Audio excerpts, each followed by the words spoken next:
बिस्मिल्लाहिर्रहमानिर्रहीम। बीएससी क्या subject B course of mathematics, उसका सब्जेक्ट है मेट्रिक स्पेस। तो वो अब हम स्टार्ट करेंगे। सबसे पहले हम इसकी डेफिनेशन देख लें। डेफिनेशन है कि let X be a non empty set. अब हमारे पास एक सेट दिया हो और वो नॉन एम्प्टी सेट होना चाहिए। A function D such that x to R is said to be a metric on X. ये जो हमें जो हमारा नॉन एम्प्टी सेट है उस पर एक फंक्शन डिफाइन होगा। उसको हम उसका मेट्रिक स्पेस तब कहेंगे अगर ये चार एक्सियम्स जो हैं उसमें सेटिस्फाई होती हैं। अगर ये चार एक्सियम सेटिस्फाई हो जाएंगे तो हम फिर ये हमारे पास जो एक्स एंड डी है ये कहलाएगा this is a metric space. अब ये चार एक्सियम्स क्या है कि ये जो हमारे पास नॉन एम्प्टी सेट है उसके एलिमेंट्स लेट से एक्स वाई एंड जेड है। इनके दरमियान हमने देखना है कि सबसे पहले ये जो फंक्शन दिया हुआ है D X and Y that should be positive, यानी नॉन नेगेटिविटी है। दूसरा सेकंड एक्सियम है कि D x Y is equal 0 if and only if X is equal Y. ये आ गया, इसको रिफ्लेक्सिव प्रॉपर्टी भी कहती हैं। The third axiom is D x Y is equal T Y X, यानी चाहे हम x से y देखें या y से x, that should B equal. तो ऐसे प्रॉपर्टी का नाम सिमेट्रिक प्रॉपर्टी है। द फोर्थ इज कि अगर हमारे पास जो कैपिटल X है उसके हमने 3 पॉइंट्स लिए हैं x, y एंड z, तो x z that is less than D x Y plus D Y Z, that is called triangle inequality. अगर ये चार एक्सियम सेटिस्फाई करते होंगे देन हम कहेंगे कि एक्स डी जो है इज़ अ मेट्रिक स्पेस। अब जो एक्स है उसको हम ग्राउंड सेट भी कहते हैं, जो एक्स के एलिमेंट्स हैं उसको हम पॉइंट्स भी कहेंगे। अब यहाँ पर अगर हम इसे ज्योमेट्रिकली देखा जाए तो मेट्रिक स्पेस के लिए जो एक्सियम्स हमें दिए हुए हैं ये एक्चुअली एक डिस्टेंस के एक्सियम्स हैं। डिस्टेंस यानी कि दो पॉइंट्स के दरमियान हमेशा डिस्टेंस जो है दैट शुड बी पॉजिटिव।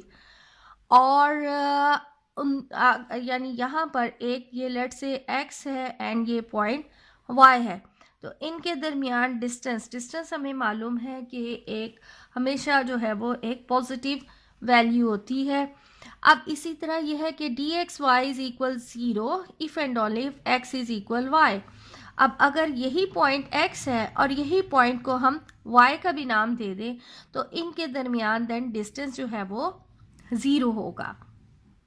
अब डिस्टेंस अगर हम देखें x से y या y से x that should B equal, यानी कि अगर हम चाहे x से y तक डिस्टेंस देख लें या y से x तक का डिस्टेंस देख लें तो ये हमारे पास जो है वो इक्वल ही आएगा, यानी ये सिमेट्रिक प्रॉपर्टी है।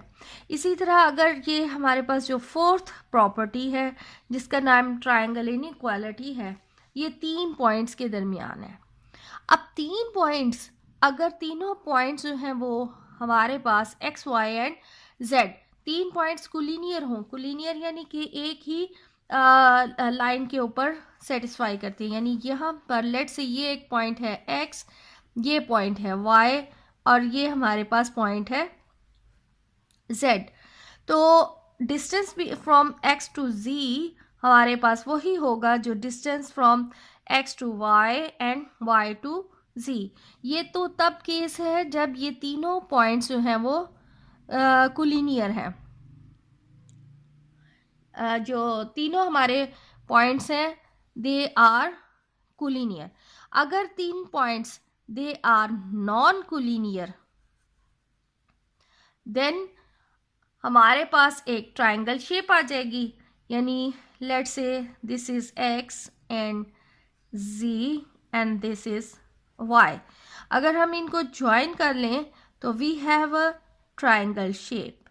अब x टू z एक ट्रायंगल शेप में हमेशा एक साइड जो है वो बाकी दो साइड्स के सम से हमेशा लेस होती है, यानी एक साइड यानी लेट से एक्स जी हमेशा वो जो sides x to y and y to z है उससे हमेशा कम होगी। अगर इक्वालिटी की बात आ जाती है तो फिर वो पॉइंट्स जो हैं वो कोलिनियर हो जाएंगे। तो इस वजह से ही इसका नाम ट्रायंगल इनइक्वालिटी है कि हमारे पास अगर ये नॉन कोलिनियर होंगे then x d x z हमेशा लेस देन हो जाएगा d x y and d y z से। अब हम इससे रिलेटेड नेक्स्ट लेक्चर में अब क्वेश्चंस करेंगे, एग्जांपल्स इसकी करेंगे कि किस तरह एक सेट हमें दिया हो और हम उसको देखते हैं चारों ये एक्सियम से कि आया ये चारों एक्सियम्स उसमें सेटिस्फाई करते हैं। अगर ये सेटिस्फाई करते हैं देन इट मीन्स कि वो एक सेट जो है दैट इज़ मीट्रिक स्पेस।